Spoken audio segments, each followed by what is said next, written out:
주 예수 그리스도의 은혜와 하나님의 사랑과 성령의 크신 능력이 여러분과 여러분 가정에 늘 충만하시기를 기원합니다. 아멘.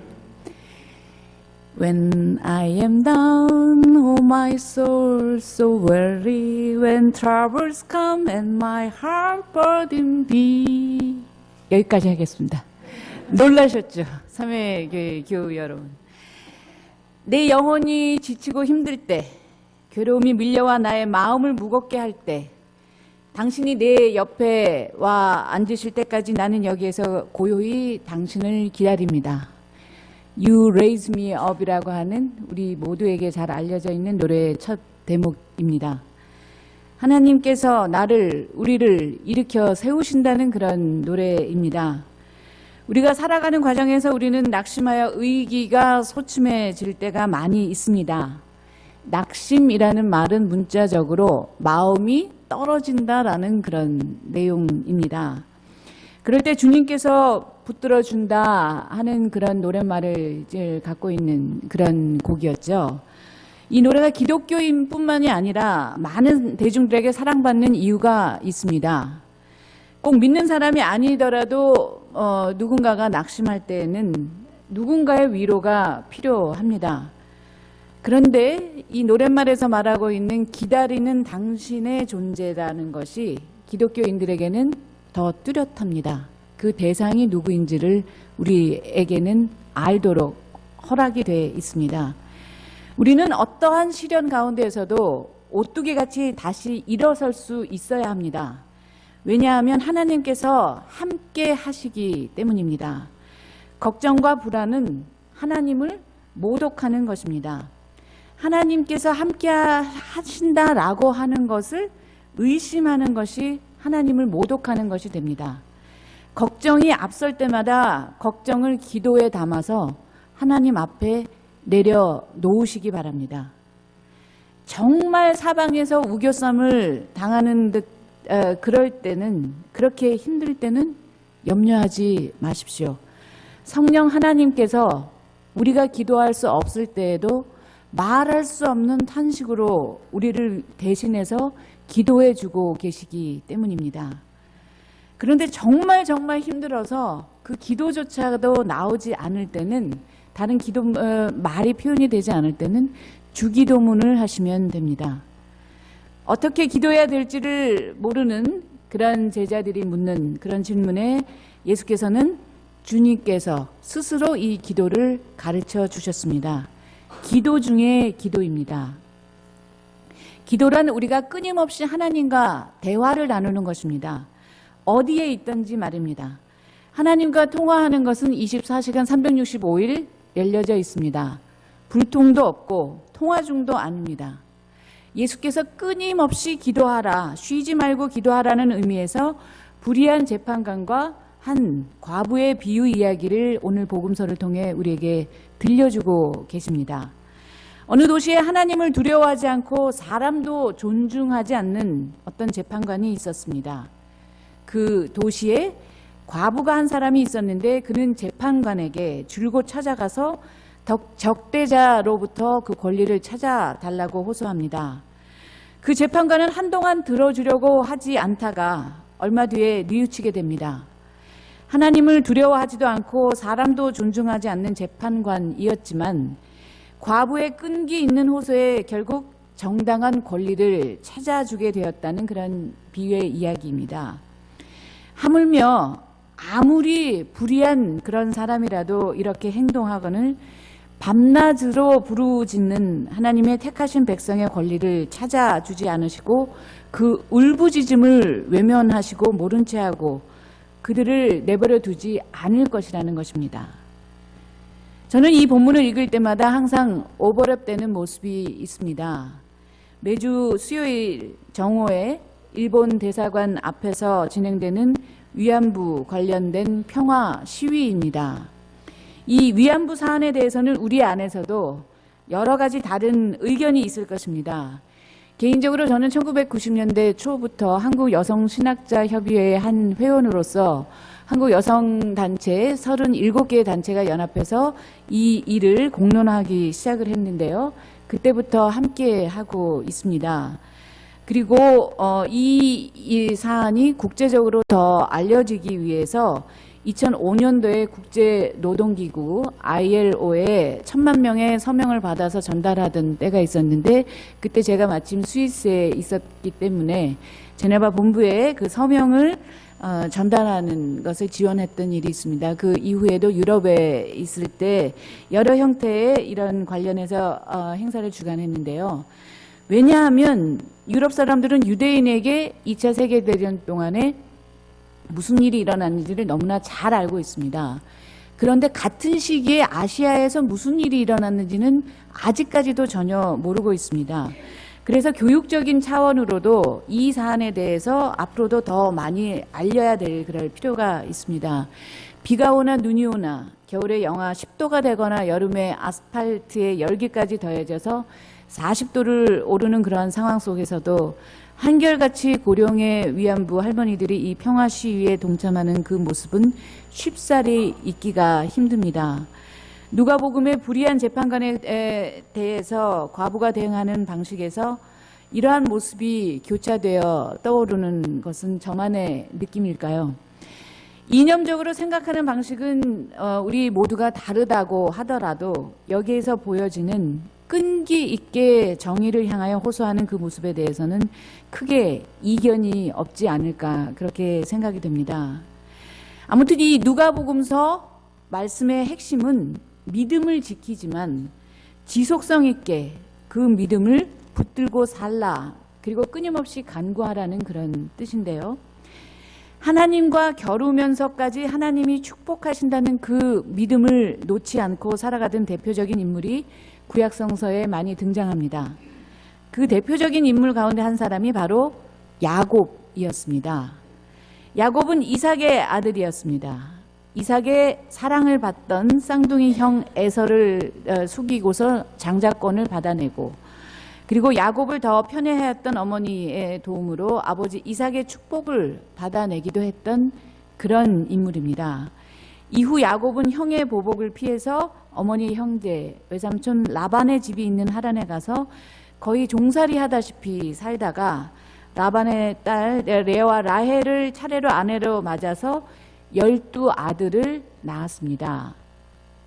그 자식들은 이스라엘 12지파의 그런 조상이 되었던 것입니다. 그 자식들 가운데 한 명이었던 요셉은 형들의 시기 때문에 팔려가서 우여곡절 끝에 이집트의 재상이 되기도 했던 그런 인물이었죠. 그 요셉 덕분에 이 야곱은 말년에는 이집트로 이주해서 그곳에서 행복하게 지냈다라는 그런 것으로 알려져 있습니다. 오늘 본문은 20여 년 동안의 외삼촌 라반의 집에서 말할 수 없이 힘든 노동을 하다가 드라빔까지 훔쳐내서 집으로 돌아오는 길목에서 벌어진 일입니다. 그런데 세월이 그렇게 흘렀건만 야곱은 형이 자신을 용서해 줄지 여러 가지의 근심 가운데 있었습니다. 야곱은 모든 식솔들을 먼저 개울을 건너게 하고 홀로 개울 이편에 조용히 남아 있었습니다. 아마 만감이 교차했었을 것입니다. 그동안의 그의 삶의 행적을 돌아보는 계기가 되었기도 했을 겁니다. 외삼촌집이 있는 하란으로 가던 중에서 야곱은 잠결에 특이한 체험을 했었습니다. 꿈을 깨다가 꿈에서 깨어난 그는 아브라함과 이삭의 하나님을 자기의 하나님으로 모시겠다 하면서 소출의 10분의 1을 하나님께 바칠 것을 서원하기도 했었습니다. 그리고 그곳을 하나님의 집 벳엘이라고 그렇게 이름 붙이도록 했었죠. 수많은 예술 작품의 소재가 되었던 그 유명한 야곱의 돌베개와 사다리가 나오는 그 성서 본문의 배경입니다. 정든 고향을 떠나서 낯선 땅으로 가면서 많은 두려움이 엄습했었을 때인데, 이러한 상황 가운데서 야곱은 하나님의 임재하심을 느끼고 또 고백하였고, 하나님과 함께 계시고 하나님께서 함께 하시고 안전하게 다시 아버지의 집으로 다시 돌아가게 될 것을 간구하면서 길을 떠났었습니다. 그러한 간구를 모두 들어주셨던 하나님에 대한 감사와 함께 이제 20여 년이 지난 시점에서 야복 강가의 한 자리에 야곱이 홀로 서 있습니다. 형벌과도 같은 라반 삼촌 집에서의 종살이로 그 잘못에 대한 그 대가를 충분히 치르게 되었다고도 생각할 수 있겠습니다. 20여 년은 충분한 회개와 참회의 시간이 되었기도 할 것입니다. 그런데 형을 만나기 전에 그 긴장감 앞에서 야곱은 또 한 번 멈칫합니다. 그 기나긴 시간이 지났지만 형의 미움과 원망을 모두 삭혀 주었을지 의문이었기 때문입니다. 바로 그러한 상황 속에서 야곱은 하나님의 사자와 겨루어서 이김으로써 땅을 약속받았으며 하나님께서 축복해 주실 것을 다시 확인해 주도록 했고 그 번영된 삶을 다시 한번 보장받게 되었다는 그러한 이야기입니다. 발꿈치를 잡다, 뒤에 있다라는 그런 뜻을 지닌 이 야곱은 이처럼 파란만장한 그런 삶을 살았습니다. 이스라엘의 조상이라고 하기에는 그 삶의 행적이 과히 그렇게 좋아 보이지 않는 부분들도 있습니다. 형 에서를 속여 장자의 특권과 부친 이삭의 축복을 가로챘던 그런 행위 등이 미화되기는 힘들어 보이기 때문입니다. 그럼에도 불구하고 야곱의 행위는 선의의 거짓말 혹은 하얀 거짓말 혹은 꾀와 재치로 해석되고 있는 것입니다. 짐승을 잡는 그런 유목민적인 특성을 지닌 에서보다는 채취하는 것과 또 농경을 위주로 했던 야곱을 이스라엘의 근원으로 본 것입니다. 이렇게 해서 성경은 야곱이라는 이 이름을 한 개인을 넘어서 이스라엘 백성 전체를 가리키는 그런 용어로 사용합니다. 그런데 저는 이러한 해석의 시도보다는 하란에서의 20여 년의 도피 생활 겸 노동을 통한 그 참회의 시도, 야복 강가에서의 뉘우침의 시도, 더 끈기 있게 자신의 그런 잘못을 뉘우치고 난 뒤에서 자신의 모습을 성찰하는 야곱의 태도가 더 가치 있지 않았나 싶습니다. 나 자신은 완벽하고 다른 사람을 정죄하는 그러한 이분법적인 잣대를 내세우는 것이 아니라 내 탓이오라고 하는 것을 외치면서 자신의 죄를 참회하는 그런 태도가 중요한 것입니다. 인간은 그 누구도 완벽할 수 없기 때문에 끊임없는 죄책 고백과 함께 참회할 때에 하나님 앞에 바로 설 수 있을 것이기 때문입니다. 오로지 의로운 분은 예수 그리스도 한 분뿐이십니다. 심판자가 되시는 그분 자신이 이 땅으로 오셔서 그 무게를 감당해 주셨으며 심판받을 우리를 대신해서 죽으셨습니다. 십자가까지 자신을 낮추신 예수는 어떤 희망을 우리에게 선사하고 계십니까? 예수는 하나님이 이 불의한 재판관과는 전혀 다르다고 주장하는 것입니다. 오늘날 우리는 여러 형태의 냉소감이 가득한 상황 속에 살고 있지는 않은지요. 정의는 항상 나를 중심으로 내가 기준이 된 잣대로 판단하는 것이며 우리는 항상 편가르기와 진영 논리에 빠져들어서 무엇이 참이고 무엇이 거짓인지 무엇이 진짜 뉴스인지를 참 분간하기조차 힘들어 보입니다. 지속적인 기도의 응답을 기다리기에 어떤 때는 너무 지쳐 있기도 합니다. 인디언들이 기도를 하면 꼭 비가 온다고 합니다. 왜 그런지 아십니까? 비가 올 때까지 기도를 하기 때문이라고 합니다. 우리는 내 뜻, 내가 세운 계획이 실현되는 것을 기대하고 즉각적인 하나님의 기도 응답을 원하지 하나님의 뜻이 무엇인지 헤아릴 인내심도 없고 늘 조바심과 불안감에 휩쓰여서 살고 있지는 않은지요. 우리가 하나님 나라를 향해서 눈을 들고 초점을 맞추고 사는 신앙인들이라면 우리는 인간의 혼돈 가운데서도 하나님이 바로 잡아주실 것을 소망하면서 앞으로 뚜벅뚜벅 전진해 나아가야 할 것입니다. 우리가 비록 야곱과 같이 때로는 거짓말로 자기 자신만의 유익을 구하기 위해서 실수도 하고 잘못도 저지를 수 있지만 하나님께서 이 모든 것을 다시 바로잡아 주시고 축복하시고 함께 하실 것이라는 것을 믿고 하나님의 정의를 향해서 하나님의 의리를 향하여서 한 걸음 감히 더 나아갈 수 있다는 것입니다. 기도하며 간구하는 끈기에 정의를 더하는 것입니다. 정의를 향한 그 그칠 줄 모르는 열정, 그것이 믿음의 한 축을 이루고 있어야 할 것입니다. 예수가 다시 올 때 믿음을 가진 사람이 있을지 궁금해 하신다고 했습니다. 우리의 끈기와 인내심 없음을 예상하는 것처럼 보이기도 합니다. 예수의 말씀을 바꾸어서 이렇게 한번 생각해 볼 수 있겠습니다. 언제 예수께서 다시 오실지 예상하기를 멈추고 지금 이 자리에서 신실하게 다시 기도하기 시작하라는 것입니다. 우리 주님이 언제 다시 오실지 궁금해하는 것은 옳은 일입니다. 그러나 그것보다 더 중요한 것은 늘 기도하고 낙심하지 말아야 한다는 것입니다.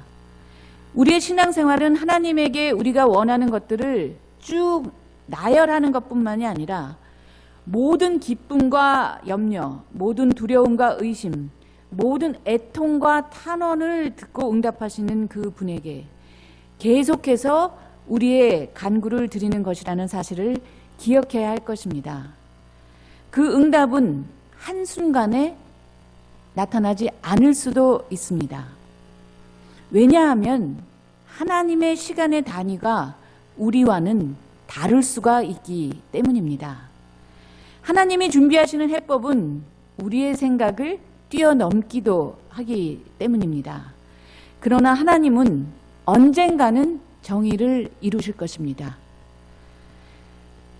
하나님의 나라, 하나님의 완전한 통치가 하늘에서와 같이 이 땅 위에서 이루어질 때까지 우리의 간구는 계속 이어져야 할 것입니다. 우리는 단지 계속해서 기도하고 희망을 포기하지 않도록 초대되었습니다. 그것이 복음이 우리에게 주는 희망의 메시지입니다. 왜냐하면 하나님께서 이 세상을 포기하지 않으셨고 이 세상을 사랑하시되 끝까지 사랑하셔서 우리를 보듬어 주시고 있다는 그 확신을 가지고 우리를 살게 하셨습니다. 그 희망을 가지고 살 때 우리는 나 자신만의, 내 가족만의 안위뿐이 아니라 우리가 할 수 있는 모든 방법으로 하나님이 보여주신 정의와 평화를 향하여서 일할 수 있어야 할 것입니다. 그 기준은 무엇입니까? 나의 섣부른 판단이나 나의 잣대로 세우는 정의와 평화가 결코 아닙니다. 하나님의 말씀을 담은 성경이 그 기준입니다. 오늘 서신서의 본문 디모데 후서에서 말씀하고 있습니다. 바울이 사랑하는 그의 후계자 디모데에게 알려주는 말씀의 일부입니다. 하나님의 말씀, 곧 성서라고 하는 것은 가르치는 교훈적인 내용을 담고 있습니다. 그리고 교회를 혼란하게 하는 무리에 대한 책망, 경계의 내용을 담습니다. 그리고 기준을 바로 세우는 사람의 그 기준을 바르게 하는 그 특성을 지닙니다. 그리고 바울이 열거하는 것에 의하면 의로서 교육을 하는 그런 훈련의 내용을 담고 있는 것이 성서입니다. 그런데 구약성서와 신약성서의 그 많은 내용을 한마디로 요약하자면 하나님께서 우리를 사랑하신다는 그 내용이며 우리도 그와 같이 행해야 된다는 뜻입니다. 그 하나님이 오늘도 우리 모두를 붙들어 주시고 낙심하지 말고 일어서라고 부추겨 주십니다. 설교를 시작했던 그 노래의 가사 마지막 부분을 인용하면서 설교를 마치려고 합니다. 당신이 나를 일으켜 주시기에 나는 산에 우뚝 서 있을 수 있고 당신이 나를 일으켜 주시기에 나는 폭풍의 바다도 건널 수 있습니다. 당신이 나를 떠받쳐 줄 때에 나는 강인해집니다. 당신은 나를 일으켜 나보다 더 큰 내가 되게 합니다.